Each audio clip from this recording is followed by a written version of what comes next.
यौम इस्तेहसाल कश्मीर पर दफ्तर खारजा से डी चौक तक रैली, तलबा, सिविल सोसाइटी और सियासी जमातों के नुमाइंदों की शिरकत। हुकूमत दुनिया भर में कश्मीरियों का मुकदमा लड़ रही है।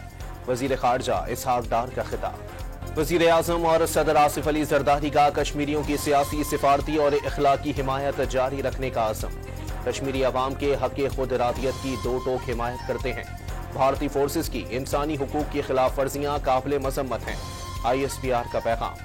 DG ISPR आज दिन 3 बजे अहम प्रेस कॉन्फ्रेंस करेंगे। प्रेस कॉन्फ्रेंस में मुल्क की सिक्योरिटी सूरत हाल पर बात की जाएगी। कराची के इलाके लियारी चाकीवाड़ा में मकान की छत गिर गई, मलबे तले दबकर 2 अफराद जाँ बहक और 7 जख्मी हो गए। सियालकोट में छत गिरने से 3 अफराद मौत की वादी में पहुंच गए। कराची के मुख्तलिफ इलाकों में बूंदाबांदी, महकमा मौसमियात की आज भी बारिश की पेशगोई।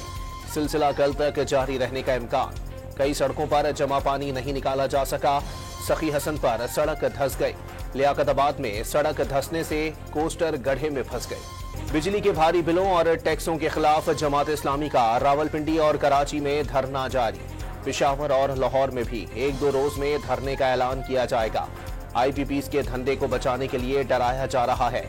हाफिज नईमुल रहमान का शुरा से खिताब। अमरीकी हुकाम ने आज इसराइल पर ईरान के बड़े हमले का इम्कान जाहिर कर दिया। इसराइल का किसी भी ईरानी हमले का भरपूर जवाब देने का ऐलान। ईरान का पूरी ताकत से मुकाबला करेंगे। ईरान को किसी भी जारहत की भरपूर कीमत चुकाना पड़ेगी।